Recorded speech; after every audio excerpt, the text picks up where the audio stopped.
Hey guys, what is up? It is me, Pagey, here once again with another video on The Flash Season 6. So, I mentioned this in my most recent Arrow video, but I think it's, wait, was it in my most recent Arrow video? Whenever it was, I mentioned it recently, I can't remember when it was, but I did recently hit 250,000 subscribers on YouTube, which of course, I need to thank you guys for that, but is in like some form of, I guess you could call it celebration, if that's the best word to use. I have put up a straw poll where you can vote for a couple of options for something I'll do down the track in like a couple of months, because I can't do it till these specific things are available to do. Click the link in the description down below, the straw poll. You can vote for the various choices there. They're all cringe, but some are cringier than others, so you'll see the choices when you get down there if you haven't voted yet.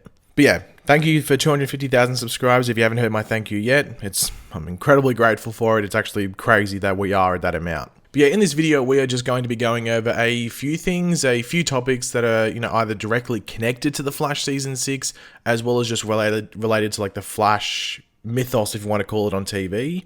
And you will get what I mean by that when we, get to all of that. Now, I'm not going to go through these in any like specific order in regards to like importance, I guess. I will just go through them in regards to how randomly I put them down, if that makes sense. But of course, throughout the video, be sure to leave all of your various opinions and thoughts in the comments section down below, on these various topics, because I'm sure in some cases they'll get your brain ticking and your opinions heated. Anyway, let's move on. And of course, if you enjoyed the video and are just excited for anything I do mention, be sure to drop a like on it to show your support. And one other thing I just want to quickly mention, if you guys don't follow me on Twitter or Instagram, it would be cool if you could go do that. I don't advertise them at all, really. Like, it's every blue moon I'll advertise them. They're linked in the description down below. It'd be awesome if you go follow me there. I'm close to 8k on Twitter and I think 7k on Instagram, so please do that if you want to. It'd be greatly appreciated.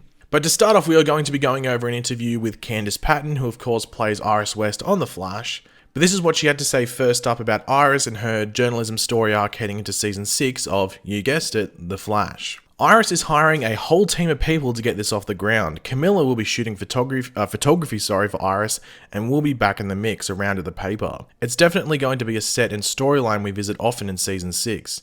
There's definitely a few females that she hires that she definitely has a bond with. I think it's more of like a mentor-mentee kind of relationship, these younger women that she's kind of bringing up in the world of journalism and looking after. I think there are going to be much more of those kind of female friendships, especially in the workplace, which I'm really excited about. So the first thing that has to be mentioned is, like, I guess it's good that there actually is some form of focus on this story arc, because there's never really been that sort of focus in a consistent manner. Like, sometimes oh my god, like there's an episode where it's just that, or it takes up a lot of the episode. But then there'll be 3 episodes where like no one even refers to it. Like, it wouldn't even appear that Iris is a journalist. It'd be like she's just Barry's wife or girlfriend. Like, that's basically her role in 3 episodes straight. Then they'll bring the journalism back. So they've never done it consistently, since really Season 1. Like, Season 1 and a bit of Season 2, but even Season 2 wasn't consistent. Like, last season was like the only real, like, I guess, steps forward to the Central City citizen getting up and about. And this brings up another question that is brought up, from what Candice is saying here, and that is whether it's too soon for Iris to be a mentor. Now, this isn't anything like disrespectful, it's just facts from what we've seen. It's actually sort of similar to something that we saw in Season 3, which I'll come back to in a second, but they haven't given it the focus, you know what I mean? Like, obviously there was missteps with this storyline, like it really should have started in Season 4. Candice herself has even not directly said it, but definitely shaded. So like, masking insults, if you want to call it. So she sort of like shaded the Season 4 writing for Iris. Like, I don't think she necessarily like didn't enjoy being like the face of Star Labs, but she was like, why is this character here? That's basically what Candice was saying, and that's what a lot of people agreed with. It felt weird that Iris was in this environment, and Candice agreed with that. She's like, where's this journalism arc that she's meant to eventually get to? So they tried to do that last season, and it seems like we've heard that they're going to really push it forward in like the early parts of Season 6 as well. But there's pushing forward, and then there's like literally like slamming your foot on the accelerator and just going 100 miles an hour when you're really only in a 50 mile per hour zone. So you're going to get called by the police, and in this case it'll be just, logic and common sense from the viewers. So hopefully they do it right. I think they will. I have faith in Eric Wallace, that he won't stuff it up. I think he actually cares, unlike Todd Helbing, so I think they'll do a decent job with it. And the thing I was talking about before, like Barry in Season 3, is that a lot of people were like, didn't feel that Barry was, I guess, experienced enough in season 3 to be a mentor for Wally. Like, they had Jay coming in there. Like, Barry had just come back from Flashpoint. You know, he just caused all the Flashpoint stuff, but then he's mentoring Wally. But it didn't feel right. Like, it felt like they were trying to rush it in. So there could be a similar thing there with the Iris character as well, if they try to make her a mentor, or try to make it seem like she's, like, advanced in journalism, if you know what I mean. But as I said, I have faith in Eric Wallace, and obviously Candice wants to do good with the role and good with it. So I think she has like a, you know, finger on the pulse of this storyline, and might be able to say like, that's not the best. So maybe she might be able to have some influence on there, but that's for us to wait and see. But obviously, Candice did refer to some new female characters at the Central City Citizen, obviously already referring to Camilla, who isn't really new, but will be there. I think obviously one of them will be Sue Dearborn, who will eventually become Sue Dibney. Obviously, the Central City Citizen office at this moment in time is in the same building as Ralph's office. I think that's a given that Sue Dibney is going to be working for Iris, or well, maybe could be a rival to Iris, but I think they might just make her like a friendly face off the bat. So they'll just make her, you know, a colleague to Iris or works for Iris. So I think that's probably the way they'll go. So that's like definitely a new character that will be there, and they're sort of teasing it there. But next up, we actually have some news on a new version of Jay Garrick coming to our television screens, but this actually isn't in the Arrowverse, whether that be Earth 1 or Earth 3, but this is apparently going to be on the new DC Universe show of Stargirl. So for those that don't know the premise of Stargirl, it will follow Courtney Whitmore, aka Stargirl, and she's getting together like a group of like younger heroes or younger superpowered people in order to take down villains from the past, which will bring in the Justice Society of America, or the JSA, so they're villains from that era. Now this team, of course, being the team that featured the one known as Jay Garrick in the comics, the first Flash.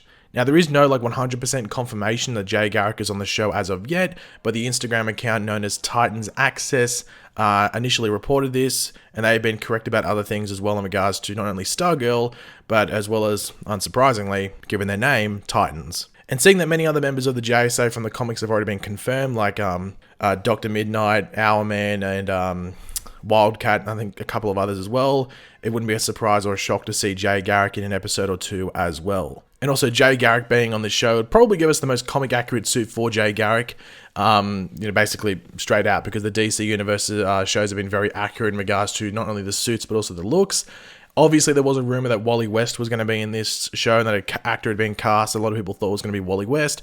That actor, who is Jake Austin Walker, I think has been confirmed as Brainwave Jr., so he's not Wally West, I think, at this time. So he could still appear Wally West, but it's not that actor. But next, we will move on to some stuff from Cisco. So Carlos Valdez, who of course plays Cisco in The Flash, was talking about the decision that Cisco made and all of that leading into Season 6, and this is what he said. He's very happy trying and getting the chance to explore his personal life with Camilla. This is exactly what he wanted. Granted, it took him a long time to get there, and there were some bumps in the road to navigate, but he definitely feels that he made the right decision. Even though not everybody at Star Labs necessarily understood his decision necessarily, without a doubt 100% they supported him because that's what family does. In Season 5, I really love that we got a chance to actually explore the limits of Cisco and Caitlin's relationship, and how that brother and sister relationship sort of thrives in the presence of stress and conflict. I really love that because I also love Danielle as an actress and as a person. Being able to play off of her in those moments was really refreshing and nice. Conversely, in Season 6, so far I've gotten to explore a little bit of what his dynamic is with Killer Frost,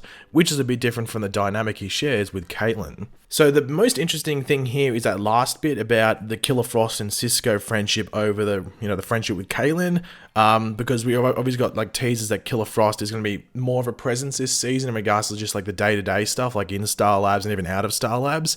And we know there's going to be like even some funny things with Elongated Man or Ralph, so I'm interested to see what the Killer Frost relationship is with like other characters, but I guess mainly with Cisco, because he's so used to being with Caitlin. And the final thing to go over in today's video actually has to do with the new Harrison Wells for this season. So Tom Cavanagh, who plays all of those versions, was talking about him, and this is what he had to say about all of that, and the version that we are going to meet in Season 6. The Wells that we're going to try and muster this year will be an adventurer, a bit of a swashbuckler, and a little bit of a rogue. He will fit into the overall story that we're trying to tell, which is always nice when we can do that. Like last year, we had me as Sherlock trying to track down me as Reverse Flash, and that was a delight to get a chance to play. This year, he'll fit into the story in ways I can't reveal. I can tell you he'll be a bit of an adventurer with a mix of intrigue, deceit, and a modicum of sensuality. I think it will probably be a couple of episodes in, but it will be different than the normal introduction storylines. There's generally a format that we introduce the new character, and this will be different in terms of a lot of times this guy needs them.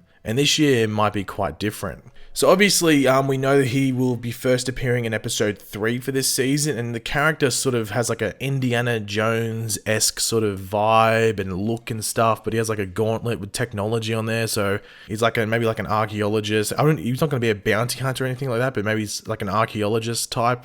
He swings through on a rope, which is pretty interesting, so I'm excited to see how they use him and how he fits into the overall story that Tom Cavanagh here is teasing. It should be pretty interesting. But yeah, guys, thanks for watching. Hopefully you enjoyed the video. There's a couple things here, so hopefully you enjoyed it. If you did, it'd be awesome if you could drop a like on it to show support. And yeah, let me know all of your various opinions in the comments section down below. And of course, if you are new to the channel, make sure to subscribe. And yeah, I'll catch you guys later.